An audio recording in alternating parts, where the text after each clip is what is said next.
The advice and opinions expressed by the host of Autism Live and her guests are meant solely as suggestion and should not be in any way construed as child-specific advice. Any choices you make in determining your child's treatment are completely at your own discretion.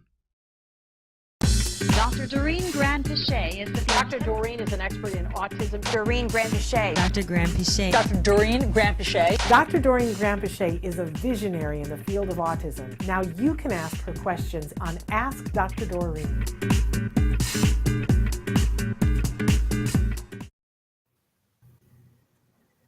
Good morning and welcome to Ask Dr. Doreen on the Autism Network. I'm Shannon Penrod and I'm here with the fabulous and wonderful but slightly other Dr. Doreen Grand-Pichet, and we're going to take it easy on her today.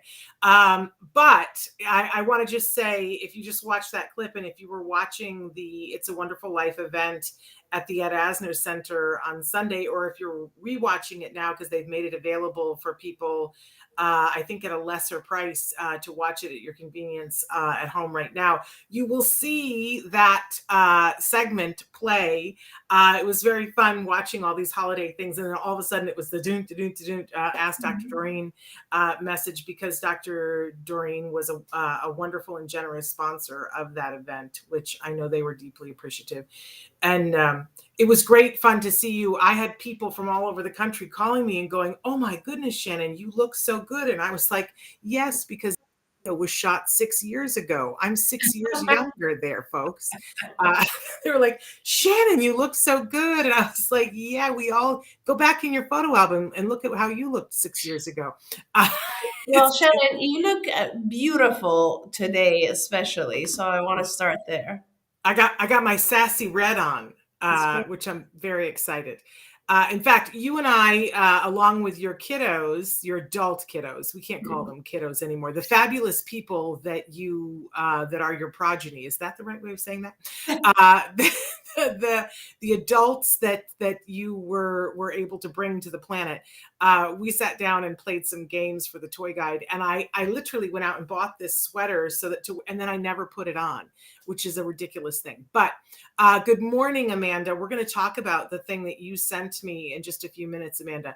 And we are going to show you one of the clips from when I got together with Dr. Grand-Pichet and played games with her adult children in just a minute too. Let me take care of some business though before we do anything.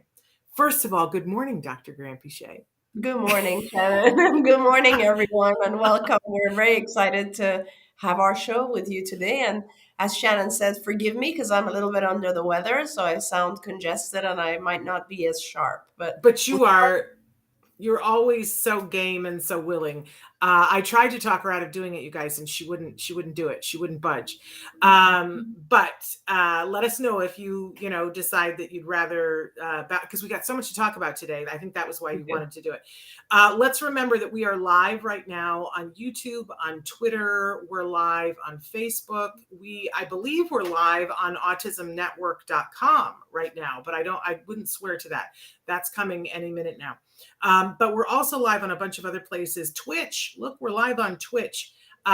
So check out all the different places where you can find us. We do want you to know, though, that we want to send you over to autismnetwork.com. Check it out. It is a living and breathing website, and which means it's changing minute by minute, hour by hour. We want your input. We want to know what you guys think about it, what resources you would like on there, how we're trying to make it more searchable for you by topics. That's one of our big goals with this new site. So check it out for us and see if you like it. We're still on the regular homepage, autism-live.com, and the toy guide is available on both of those pages. Our 2021 Autism Live Toy and Gift Guide, which it's hot. I'm telling you, if you're shopping for someone that has anything to do with the autism community, I would definitely check it out and check out all of the different pages. We have award categories in 16 different categories. And in just a minute, we're going to talk about, with Dr. Grand-Pichet, the award winners this year that were therapist recommended award winners. So we're going to be doing that. But I'm saying to a bunch of people who are already writing in questions, you can start writing in your questions in the live chat. And to do that, all you do is whatever platform you're watching, put the question in there. will hopefully show up here. We're saying good morning to VG. We're saying good morning to Amanda and her blue hearts. And of course, we're saying good morning to Parker. And if you would like to write in, do that now. I do want to give our disclaimer that we give at the start of the show that Dr. Doreen is, I believe, the preeminent expert in the field of autism in our time, in any time. But even with all the experience that she has, which is more than 40 years of working with individuals in a compassionate and empathetic way to help them to achieve things that are significant to them and to help their families along the way. With all of that experience, she is not able to give individual specific advice in this platform because that would be a disservice to the individual, correct? So please write in your questions, whether you are the individual on the spectrum yourself or you are someone who loves someone on the spectrum. Please write in your questions, and she will give you information from her vast experience, but we will ask you to take the information she gives you back to the experts that have eyes on the situation, because that is ethically what I think everybody would want, right? Okay, so feel free to be writing in those things right now. We want to thank you. We are the #1 rated autism podcast worldwide. We know that that's because of you. So please ask your question, be patient. We'll get to as many questions as we can. We do have some other things to talk about though this morning, because it's, we only have Dr. Doreen once a week, and the prevalence numbers came out last Thursday. So we've not seen you since then, Dr. Granpeesheh, and I wanted to take a couple of minutes to talk about that with you. For those of you that aren't in the United States and may have missed this, the CDC came out with a couple of reports, not just one, a couple of reports last Thursday. But the one that's been getting the most attention in the press is the one that suggests that the new prevalence numbers are 1 in 44 across the country, 1 in 26 in the state of California. And if that doesn't take your breath away, then I don't know what would. So we wanted to leave at least a couple of minutes for you to tell us your thoughts on this, Dr. Granpeesheh. Yeah, of course. Well, I mean, I guess two thoughts. One is that it is important. It's very important that this number came out, that these studies came out, because I don't know if you remember, Shannon, but the last time we had an increase, and I've lived through these types of increases many, many times, right? When I started in this field, it was 1 in 15,000 children, right? And it's hard to imagine. And then it jumped, and you remember probably when it was like 1 in 250 or 1 in 150, 1 in 100, 1 in 50, and just keeps going, right? And every time a new number comes out, there's a period of time after that where everyone starts to say, oh, it has plateaued. And those of us in the field are like, no, it has not plateaued. Just as an example, I can say that CARD, for instance, has 4,500 kids on its wait list right now. So it has not plateaued, and it's continuing. And so it's important that these studies come out, because they are, and especially when you get something from the CDC, of course, it helps maintain funding, and it helps maintain attention to this issue, which is very, very serious. So that's the positive side of it. The other thing that's interesting, I guess, is that, when you say it's 1 in 26 in a particular state like California, that, in my opinion, is not because of a higher prevalence in California, but it's because of a better recognition and better tracking in California. So, it's very important to note that this number is probably actually higher than what they're reporting currently, because those studies were from 2018, if I remember correctly, and we're now 3 years later. So it's probably higher than 1 in 44. In fact, some people say it's around 1 in 30 or 1 in 32 now, but across the country. And the California number might even be really accurate in all states. It's just that California tracks it very, very well. And California also, there's like a lot of diagnosticians in California. There are a lot of people who are tracking it, a lot of people who are treating autism and so on. So, Shannon, originally the CDC used to grab its numbers out from California, from the California regional centers. And now they started some years ago tracking it themselves. So those are kind of my thoughts about it. And I see that Parker has actually even written in about this, if you notice his question. And I was just writing to Traven that my chat has crashed. So I'm going to need Traven to send me I was trying to write to somebody VG had written in asking desperately for help and asking if they could call us. And I was trying to give VG my email and I don't know what it did, Traven. It came out, Shannon. I see it on now it's crashed, but now it's crashed. I can't see anything. Okay. So I will need Traven to send me Parker. I saw that Parker had written in, but I can't see Parker's comments. I see. So Yeah, I'm flying blind. I see. So Parker had said, my question is about the prevalence numbers. I was diagnosed with PDD-NOS around 1999 to 2000 and regular ASD in 2007. The numbers are so alarming. Is there any way to figure out how big this jump will get in, for example, 10 years' time? What should we do to curtail the numbers a little bit? And that, of course, Parker, is a brilliant question. And it is the question of the hour. And I don't want to, maybe on another show, we will delve into it for the whole hour and talk about it. But I'll briefly touch on it. And I've talked about the rates increasing dramatically due to toxicity in our environment. I've talked about that many times, and I guess I'll touch on it again right now. Autism is increasing very rapidly. Unfortunately, it's not the only chronic illness that is increasing rapidly. There are others as well. It might shock our viewers that there is a lot of research indicating that something around 1 in 3 men and 1 in 4 women have fertility issues now. So there are a lot of things that are going on, and they all have to do with toxicity in our environment. Specifically, this has a lot to do with, and let me just focus on autism, but the pesticides, for instance, that used to be used, and now the form of pesticides has changed in the US, but basically most of our soil, most of our water, everything in the US has now become infected with toxins. And these are very, very difficult to eliminate because the toxins are water soluble and they're actually in our water source as well.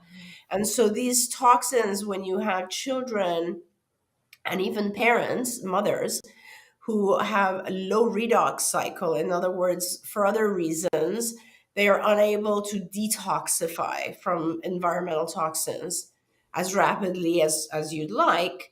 As a result, the children that are affected by these toxins, and at different points in their development, right? So if the child is affected as an embryo, it's going to have a more profound type of effect than if the child is affected, let's say, at the age of 3. So, but at different times, children are affected, and ultimately, it's going to affect everyone. It's not even a question anymore. It is, as you can see, if we really believe that the numbers are closer to 1 in 26 or so, that's like 1 child in every classroom, right? And it's just starting to increase and show and be recognized and so on. So to answer your question, Parker, it's really all about reducing toxins in our environment, which means for us, people who don't really have all that much control over our agriculture in the US, but what we can do is we can eat organic foods. We can reduce the food additives and colorings in our diets. And it's not easy to do those things, but that's kind of how you start to reduce toxicity.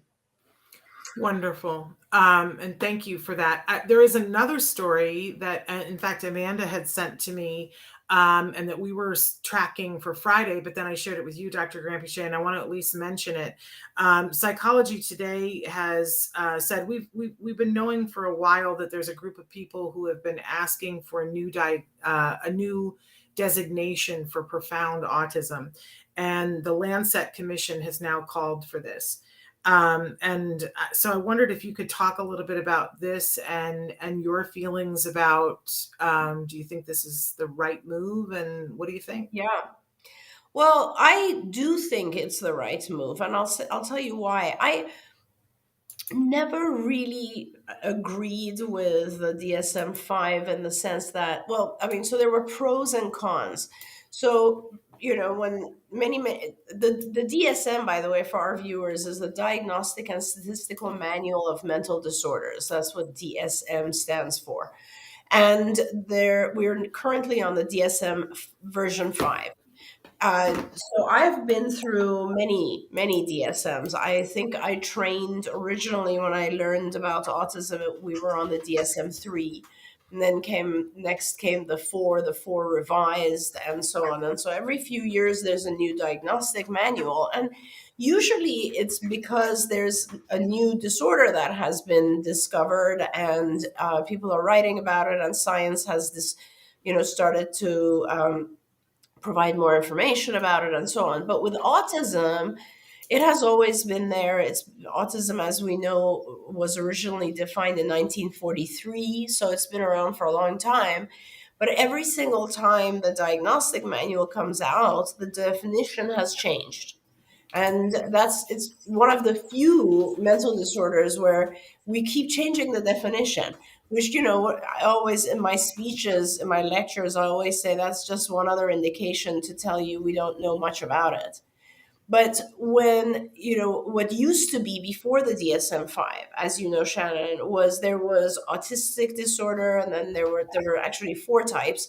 And then there was Asperger's, which I thought was very important to separate Asperger's from the other forms of autism, because individuals with Asperger's really are extremely high functioning. They don't necessarily suffer from the second category in autism, which is sort of the ritualistic repetitive behaviors. They more struggle with the area of just social behavior. And so that, to me, has always felt like a different thing. And with DSM-5, when the diagnostic manual came out, which, gosh, correct me if I'm wrong, Shannon, I think it came out in, I want to say 2013 or somewhere around there. Yeah, so what they did is they merged all of these different types and called it autism spectrum disorder. And yes, it is a spectrum, but and the benefit of doing that, one thing that was good about that, to be honest, was that individuals who had Asperger's could then receive health insurance.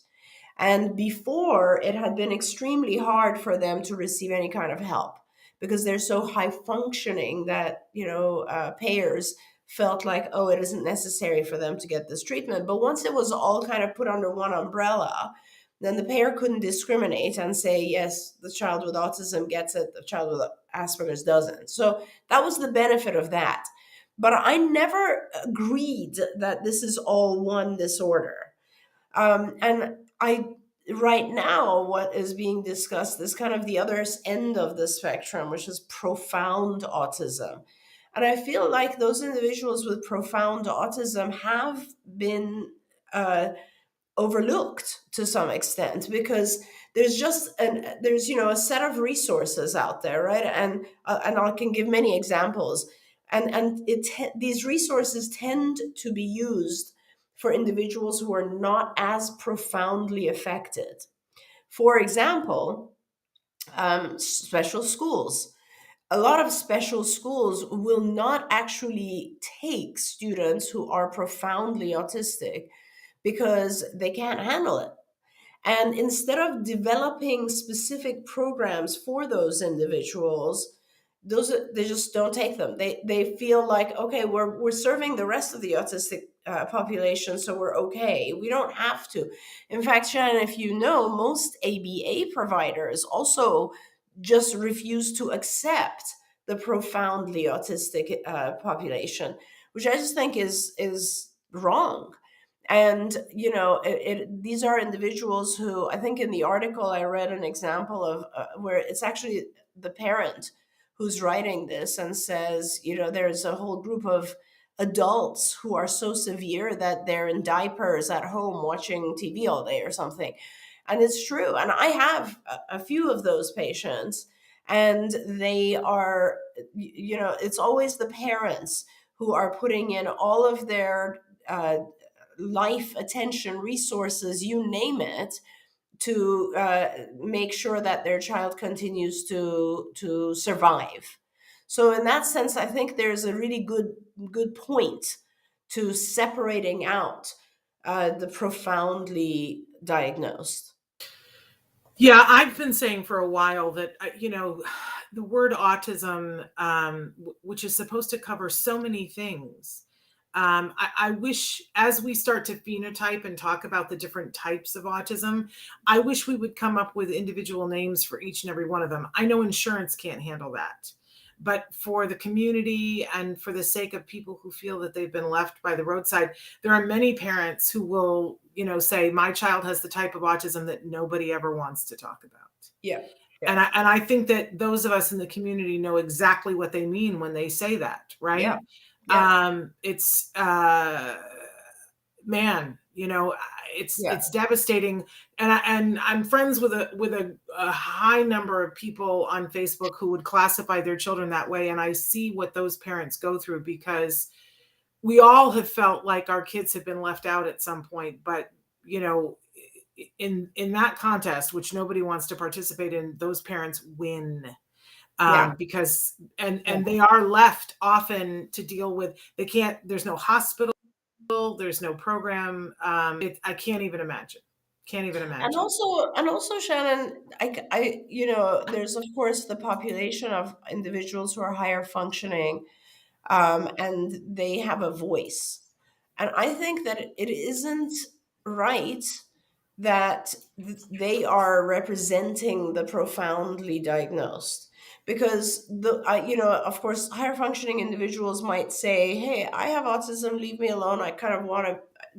There's nothing about me that you need to fix," right? Which I absolutely agree and support with anyone who is functional, happy in life. They don't need anything. They don't need therapy, right?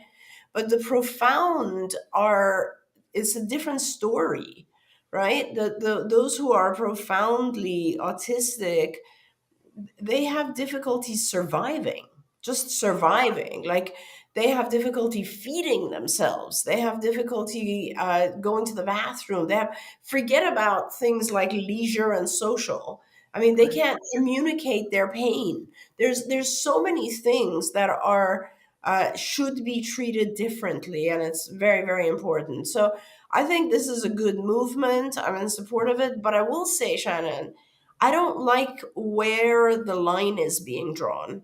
Like, they've drawn the line at an IQ of 50. And I can tell you that there's going to be a lot of profoundly affected individuals whose IQ is a little bit higher than that. There you go. So, 50 is very, very hard. First of all, IQ is a terrible way to differentiate or draw this line, because for 100 different reasons. I actually personally think that a lot of my individuals who are very, very severely affected by autism are actually extremely intelligent. There's really no way for us to measure it, because they cannot express themselves because of other types of issues and disabilities that they struggle with, right? So I don't think intelligence has much to do with it. And I don't like the concept of intelligence entering our world of autism again. I remember the time back in I want to say 70s, and a lot of our parents won't even know this, but back in the 70s, autism used to be kind of, people used to think that if you have, and it was part of the diagnostic criteria actually, but if you have autism, you also have mental retardation, which is now called intellectual disability. And that I had many, many years, I would lecture on the fact that this is not true, and that it's our testing that is wrong. And so I don't want the concept of IQ to come into this decision. I think it has to do with the severity of symptoms, and IQ shouldn't be one of them. Amen to that. Oh, I'm muted, I'm sure. No, you're there. Oh, good. So I was going to have it because I have a screen up. I appreciate everything that you said about that, Dr. Granpeesheh. I'm so glad that we had the opportunity to talk about this. I want to get to some questions because then I want to do from our toy guide, our therapist recommended toys with you today. Also wanted to say that I have not, VG, I understand that you've sent me an email. It hasn't come through yet, but I'm watching very closely. Terry wrote in and said, "Hi, Dr. Doreen. Thank you for all that you do for our kids at CARD." And they said, "Thank you, Shannon, for continually being a beam of hope for parents with kids on the spectrum." I'm going to get a t-shirt made that said, "I was called a beam of hope." That makes my day. But they have a question for you. And the question is, I want to start my child on vitamin B12 shots, but the PCP is refusing to give me a prescription. According to her, he is not deficient on vitamin B12, and she is not aware of info. Please, what do I need to do or to be able to get this prescription for my son? I have done a lot of research, and I think that make a major difference with my son's improvement. I need help. Great, Terry. So there's our PCPs are usually not measuring methyl B12. You're looking for methyl B12, and this is different than cobalamin, so which is what they're measuring.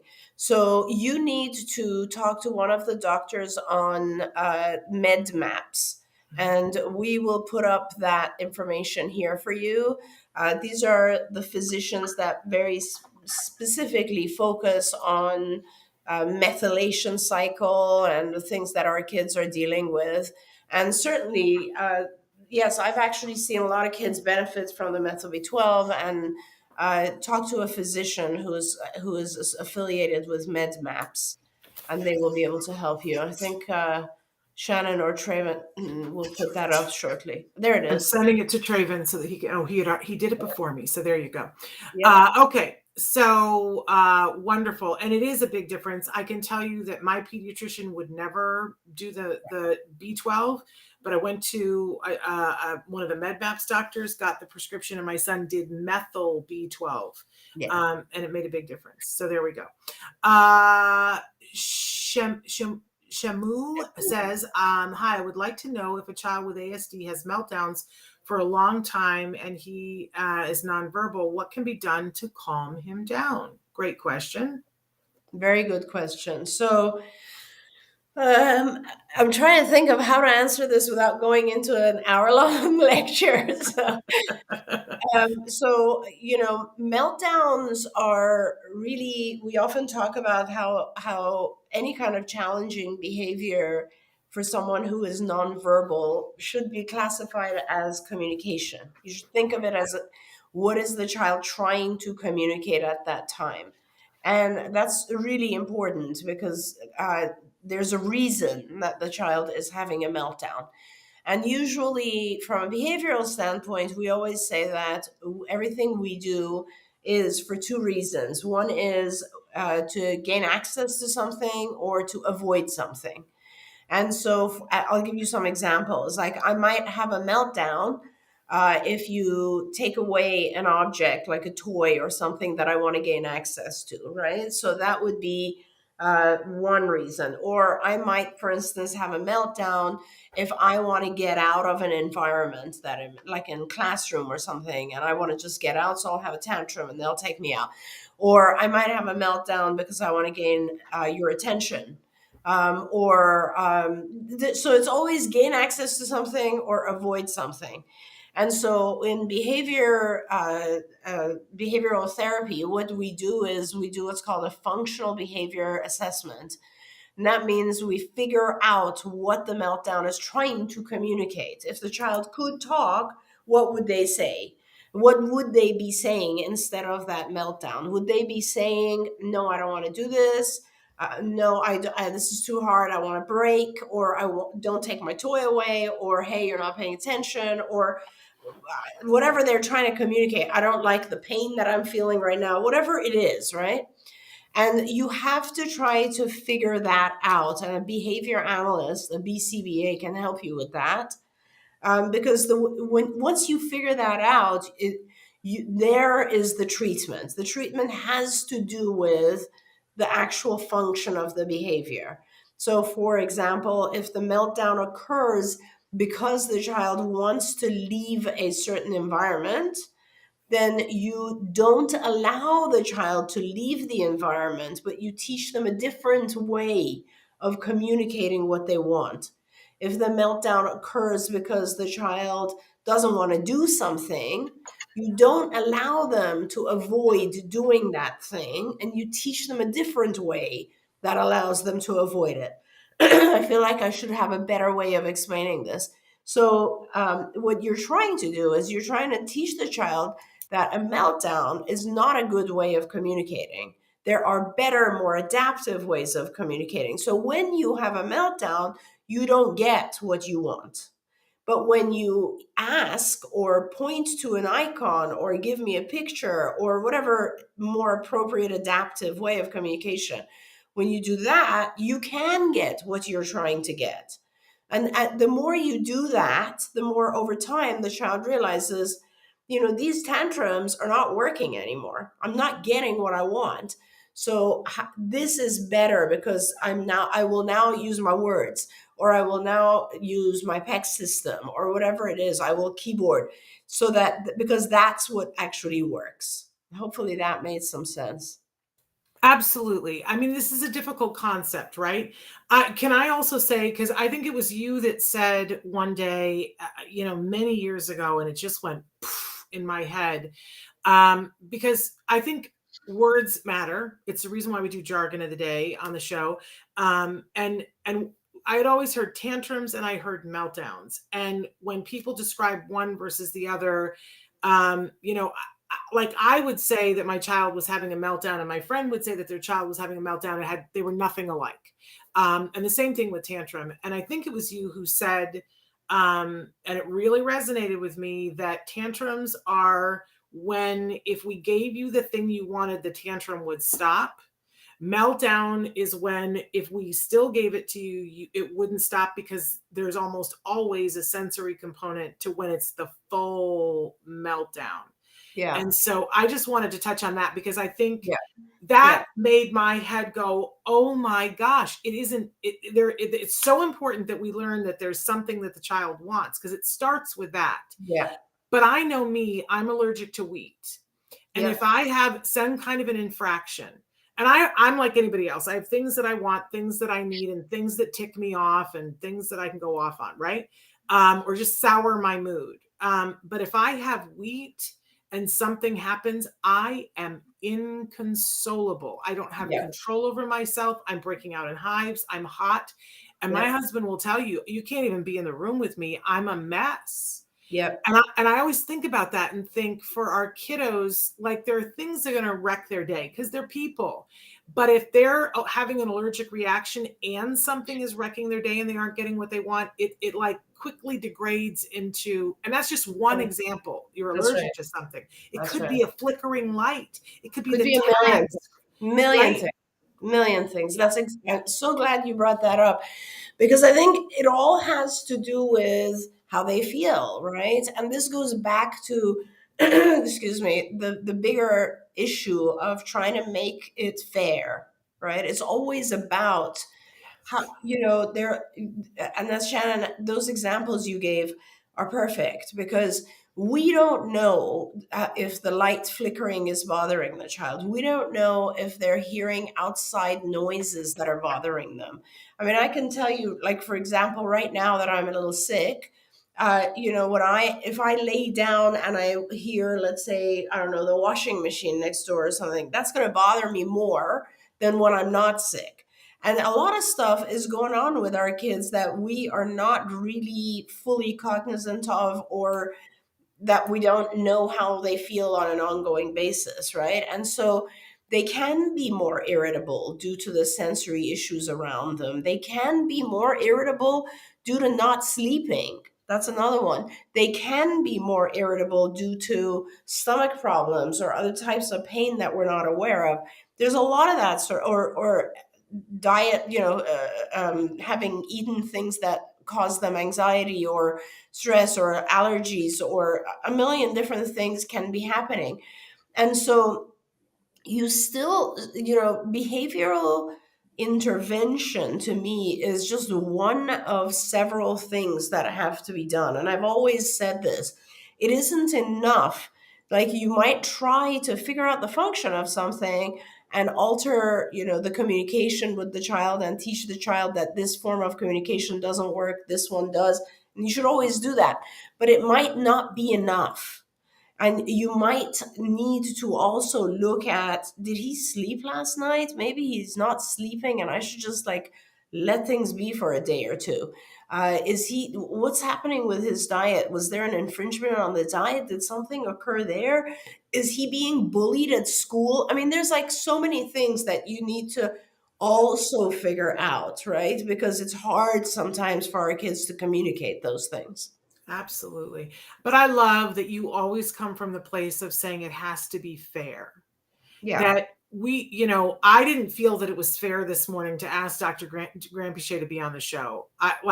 She's not feeling well, and I didn't feel like it was fair. She's decided it was fair, and she's an adult. I'm listening to her. But with our kiddos, they don't often get to go, hey, I'd like to take a pass here today. Could you go easy on me today? Or I'm having a hard time. They don't have the ability to communicate that to us. So we have to be extra mindful of that. I totally agree. Well, you're the one who taught me that. I mean, Shannon, this is I was just reading kind of what Tracy is writing here, which there's always a bigger picture. And I agree with that so much. And I think the difference, you and I always talk about good and bad ABA. Yeah. And this this is where you can differentiate good and bad ABA, because sometimes in the world of ABA, and I'll be as a behavior analyst, I could say this, sometimes the behavior analyst gets so entrenched in behavioral techniques that they don't pull back and look at the individual as a human being with sensory and needs, and with sleep and dietary needs, and with all sorts of stuff. That's why every time I do a training for behavior analysts, I emphasize that. There's nothing more I can emphasize than you are not just dealing with a behavior. You're dealing with a human being who also needs to sleep and eat and feel good and feel healthy and all of that, and exhibit behaviors. And that's a very important thing to recognize. Absolutely. Amen to that. While we're talking about behavior technicians and therapists, many of whom are amazing, amazing people, there are good people out there doing really good, mindful behavioral intervention to help that, my child had the benefit of that, you guys. And, he would love it. The doorbell would ring and he would know that it was a therapist, especially one therapist in particular. He would do, because he walked on his toes, and he would run on his toes, tippy toe over to the door going, Pitu, Pitu, Pitu, because he was so excited that he was hoping that it was going to be Peter on the other side of the door. And he knew that he was going to have his big genie play person who was going to make everything happen for him, including helping him to be able to communicate his needs. So some of these people are angels walking this earth. I tell them all the time that those good ones, they're the modern day superheroes. And so we reach out to them every year, a group of them, and say, hey, what toy are you using in therapy that is just getting it done? What do you recommend? What type of toy do you recommend? And then from that input, we pick winners to get the toy award for therapist recommendations. So let's start. We're going to go through all of our categories and show you what the therapists were talking about this year. So in the baby and toddler category, we have from Manhattan Toy, it's called a Winkle. I have never heard of a Winkle before in my life. But many of the therapists, when we were asking them what kinds of things are good for babies and toddlers, and I think, Traven, do you have the pictures for these? Are you able to show the pictures? But a Winkle it's a little bit like a rattle, but it's a little bit like a ball, but it's a little bit like one of those toys that has the cords that you can put. Oh, he doesn't have them. Oh, I apologize. They're in the toy guide. Check the toy guide and you'll be able to see it. But what's great about it, what the therapist told us that they loved about the Winkle is that you could work on so many different things with a baby. It's a sensory toy, but it also, you could work on colors, but it also could work on fine motor, but it also had a sensory component that you could rattle it, and that it was great for teaching those early ball skills, because when you catch a ball, when a ball is all flat surface, it's harder to catch. But if there's something where you can dig your fingers in to catch it, that works on hand-eye coordination. And you guys have realized at the Center for Autism and Related Disorders through your research that being able to catch that ball is part of a chain of skills that helps with so many things down the road, Dr. Granpeesheh. There it is. There's the Winkle. It's a crazy little thing. But very popular. Our therapists loved it, and I'm sure you can see why they would.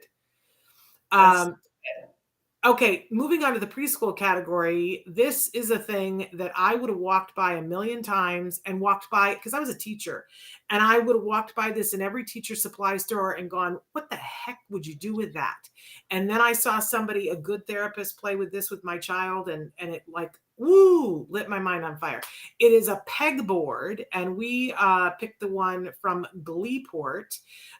Basically, it's a piece of foam that has holes in it, and it has plastic pegs that you can stick into it. Looks like the most boring thing in the world, but if you have a good therapist, they can turn this into a birthday cake. They can turn this into a building. They can turn this into teaching colors, numbers, language. You wouldn't believe what they can do with this toy. I remember when they were trying to get my son to be able to work on his oral motor because he didn't purse his lips, Dr. Granpeesheh.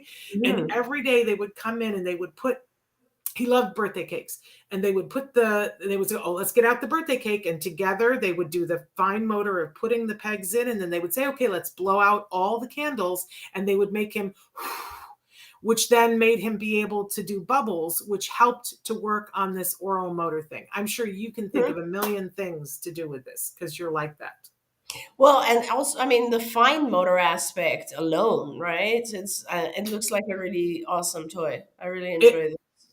Pegboards, I love to watch a good therapist work with the pegboard. Okay, for our school age category, where the kids get a little bit more discerning and the toys got to do a little bit more, right? So the winner was from KiwiCo. If you know them, they make wonderful kits that kids can build toys. They have this one kit, very affordable. You don't have to sign up for the whole monthly membership, but it's a great way to start with KiwiCo. They're called balloon cars. The child builds the car. They can do that with the therapist, but then it comes with a balloon. They have to blow up the balloon, and look, the balloon, it makes the car go. Yes. Yeah. Right? I can see every child would enjoy that. And think of all the things that a child, first of all, this could just be the reinforcer in therapy, right? To make the car blow up and make it go. But it also is working on breath control to blow up the balloon.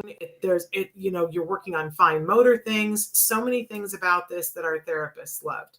So love that for school-aged kids. And keep in mind, this could be a great gift for an adult because it's a kit too that they build the car. So then for our teen category, Dr. Granpeesheh, a really fun game from Fun Tribe Crew called Let's Mingle. And this is a card game that's a conversation starter. I think for a lot of us, we have a hard time knowing how to start a conversation. And this is a great game meant just for teens that they can work in teams to be able to have conversations. Great. And our therapist said this was really useful. So we love that. Anything that would be amazing, Shannon. I think that would be something really, really useful for so many of our teens. I would love that. as a toy. Yes. That's great. And then for adults, when we get into adults, the therapists were talking about the things that were really useful depending on what they were working on, but a really good set of noise canceling headphones Oh yeah. that so that they could focus on other things. We happened to pick because it was a great price point for really great reviews that we checked to see, because sometimes these noise canceling headphones can be cost prohibitive, right? So from Cowan, we have noise canceling headphones, which you've talked many times before about. There are environments, not constantly, but there are environments in which the only way some of our adults can access the environment is if they can take some measure of control over the environment. We chose these because, as I said, the price point was good. They could come in colors and that they could look cool while they had them on. That's an amazing price actually for those. And these are the best type because they're the type that the cup is large enough to go over the ear. Because really, those are the ones that are really noise canceling because they sort of produce some sort of suction and then you really can't hear. And yeah, I mean, you're not going to use it all the time. But I remember I had a patient who lived in New York City. And honestly, he was an adult and he was becoming agoraphobic because he could not leave his house because it's so noisy in Manhattan, you know? And so once we gave him noise canceling headphones, his life changed. Like he just knew, kind of just like we put our coat on, he would put his headphones on when he went outside, you know? And then after that, actually, he also added sunglasses. And then he felt very kind of protected from the environment. Well, look at that. Cowan has a game right now that you might be able to win percentage off. So how about that? There are other kinds of noise canceling phones, but we really liked, like I said, the price point and the fact that it came in colors. And because, you know, if it's something that our kids are going to wear, whether they're teens or adults, we need to acknowledge that they care about how they look. They do. Yeah. Don't think that just because they're on the spectrum that they're not aware of how people perceive them and that they're not aware of how they feel about how they look. So we want them to look styling when they're wearing their headphones. And I liked that they were cordless because we don't need to have cords anymore, which is fabulous. Okay, but excuse me. We have the caregiver therapist. I loved this, that when therapists were talking about if there was one thing that they wished that they could get for caregivers, they said they wish they could get more sleep, meditation, and relaxation and mindfulness. Oh, absolutely. So, isn't that a great gift that they want to give us? And so we said, well, what would do all of those things? And we said a Calm, the app gift certificate. I'm a big fan of this. You're the one who turned me on to this, especially the McConaughey factor. I talk about this all the time on the show. I'm going to meet Matthew McConaughey someday and tell him sleep right away. I'm going to go. It is the joke in my family that if you put on this app and they have so many sleep stories and so many meditations. There is a cost to be able to access all of them, although they have free ones. But it's worth it, I believe, to get the year-long subscription just for the McConaughey. I don't really use the rest of it, and I should, but I can put on McConaughey and I'm asleep within 30 seconds. Yep. So if you have somebody that you love that is telling you that they're having insomnia, anxiety, whatever, this is a great gift. I love that therapists wanted this for us. Isn't that a lovely way to look at the world? And thank you, because I would never have thought to listen to Matthew McConaughey. You're the one who told me.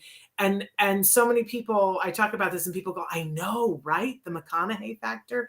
That poor man will never work because there's just a sea of people who will go to sleep now whenever he speaks. It's so funny.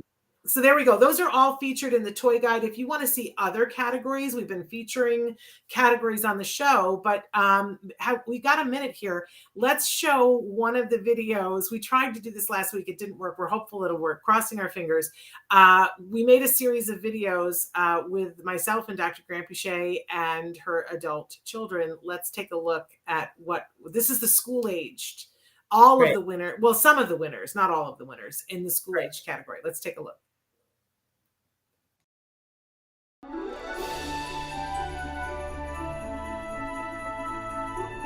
Welcome to the Festival of Toys here at Autism Live, now on the Autism Network. We have a lot of toys to show you, and for the first time, I have Dr. Doreen Granpeesheh joining me. Such a pleasure. But we have some other guests joining us as well to preview just some of the amazing toys that we have featured for you. So it's time to talk about our school-aged winners for the toy guide. This is our top toy winner. It's the Ultra Dash, and it comes with these funky bases in this wand. There are so many different games that you can play. Basically, you take these bases and you can hide them, or you can just put them around the room, and then you, depending on which game you program it that you want to play, you have to run around the room and either find the matching base, like it might say find the blue one, and now I've got to find where the blue one is and stick it in the base before the time runs out. Ultra Dash, it's from Play Monster. They make a bunch of really cool toys. So our Boredom Buster are these wonderful surprise balls. You can make your own little surprise ball. You can choose your different designs. And yeah, you can make inside, you can make a charm bracelet, a backpack charm, and then you write a little note to your friend and they open the surprise ball and inside comes out all those things that you made. And it's super fun and you can make it. So it's like you're making it custom for that person, which I think is very cute. All right, I love this next toy. It looks very simple, but this is a great speech building toy for school-aged kids. It's called Gib Gab. Comes to us from Fat Brain Toys, who we love. And it's very simple. It does require some batteries, but it's a button that turns on. You've got two buttons, and these buttons light up. Now we're gonna play a game.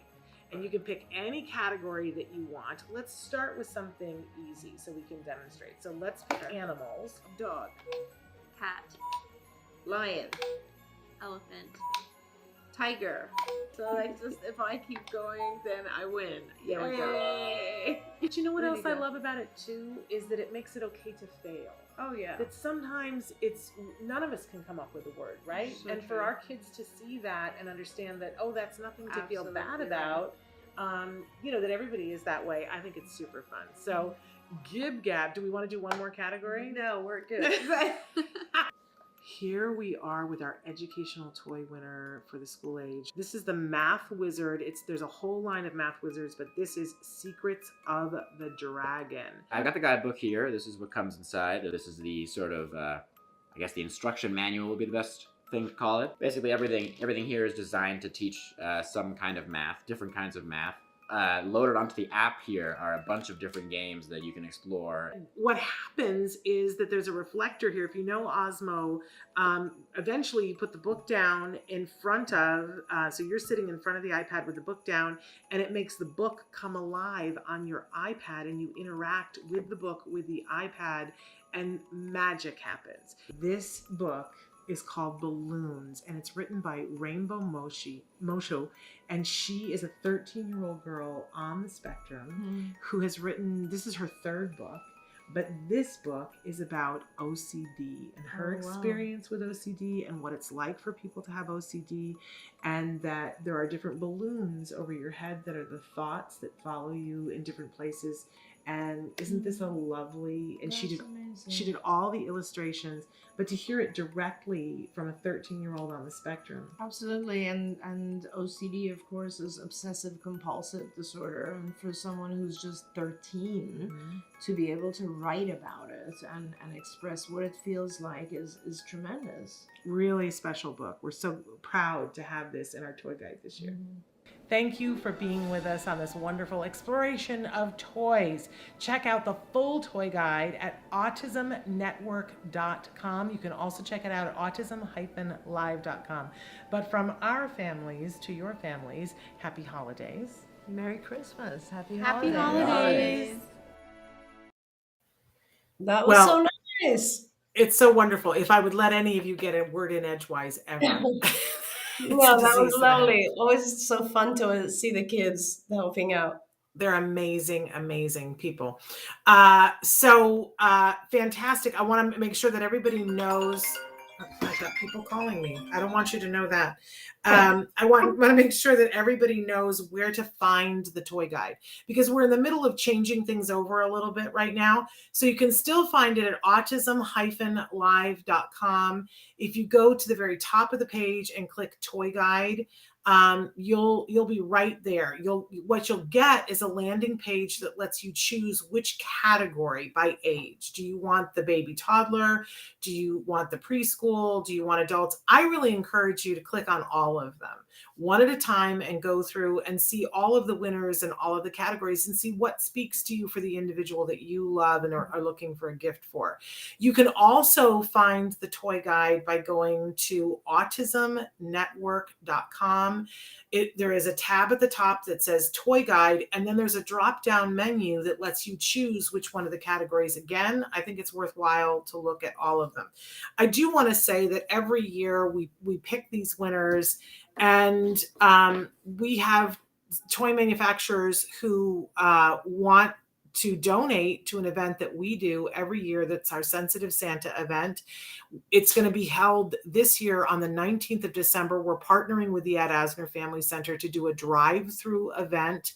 It's a Sunday. It'll be an all-day event. You will have to register for tickets. Only people who have tickets will be allowed to drive in, wave at Santa, and get a toy, one of the toys that's featured here from one of the manufacturers, featured here in the toy guide. So if you live in the Los Angeles area, I believe that the launch for the site to be able to register for tickets is going to be on Friday. Stay tuned, because we'll make sure that we announce for sure on Friday. It would be at Friday at 1 is what it's set to launch right now, because the tickets go fast. It is there's a limited amount of people we can fit in at a time, and we're making sure that everybody stays very socially distanced. You'll be in your car the whole time. You'll wave at Santa. Unfortunately, we don't have the opportunity to stop and take a picture with Santa this year, but we do have toys while they last that we will be giving away. And as you can see, they're wonderful toys. We can't thank our toy manufacturers enough for their generosity, because it's an amazing thing.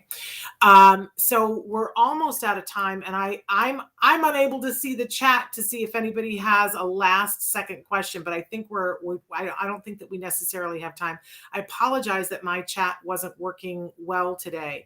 But Dr. Granpeesheh, with the time that we have left, we need to remind everybody that on TikTok, you are there answering questions in addition to being here answering questions. So people can find you at Ask Dr. Doreen on TikTok. If you have a question that did not get answered, I apologize profusely, but let me say that my email is shannon@autism-live.com. If you have the old email, which is s.penrod, that works too, but shannon@autism-live.com. It does take a few minutes for it to go through. So VG, I have not yet received your email, but I haven't checked in the last few minutes. Any parting thoughts, Dr. Granpeesheh? We went through a lot today. Yeah, we did. It was fun talking about all the new things that are coming up. But I think, and we have still a few more shows before the end of the year. But as I told you the other day, when I read about the new prevalence numbers, it just made me realize that we all need to work a little bit harder to help parents who are coming into this world, right? I mean, for me, it's the only thing I've done for, 43 years. And for you, it's your world since Jem was diagnosed, right? Yeah.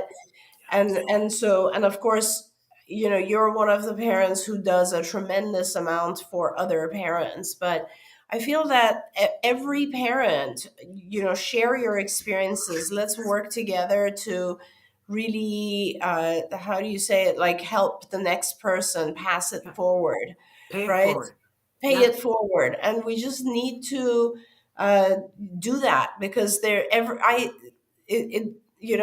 it's today or literally 40 years ago, the parents that I see are in the same level of distress, the same amount of confusion, because there's still not a clear path for them. And so I really encourage all of our viewers If there's something that you have learned that has helped you, pay it forward and share it. A lot of the kids are different. So if the person you're sharing it with chooses not to take that information, don't be offended. That's okay. But sharing the things that we've learned is a good thing to do, and I'm gonna keep giving that message throughout the coming year. Yeah, we're excited about 2022, and Dr. Grandpichet and I have a bunch of ideas of things, ways that we want to. I love Oprah, and Oprah, has said for years that the song that she hears in her head is that old song. I don't know who it does, but where they go, use me up. That I want to be useful in this community and find more ways, different ways to be useful, to pay it forward. I have so much to be grateful for and to pay forward, but we also want to give you guys opportunities to pay it forward as well. So stick around. We still have, I think, 2 more Ask Dr. Doreen's before the end of the year, but we're going to blow out the doors on 2022. It's going to be the best ever here. We're really excited about it. So stick with us. We're back tomorrow with more of the Toy Guide. Excited to bring that to you. And of course, we have a show on Friday with Vince Redmond, where Nancy Allspaw-Jackson and Vince and I are going to go through the parent recommendations from the Toy Guide, but we'll also take questions as well. So all of that and more coming up in the coming days. We have to say goodbye. Dr. Doreen Grandpichet, please, will you go get some rest? I will. I am heading to bed after this. All right. Very nice to see you, Shannon. Thanks, All everyone.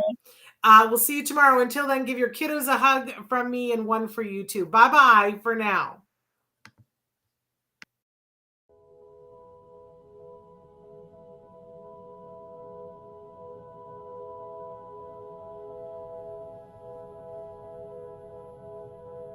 If you found anything helpful in this video, please give us a like. In fact, make sure that you smash that subscribe button on YouTube and give us a like on Facebook. You can also follow us on Twitter and on Instagram for important updates. And please download our free podcast wherever you get your podcasts. Thank you so much. See you next time.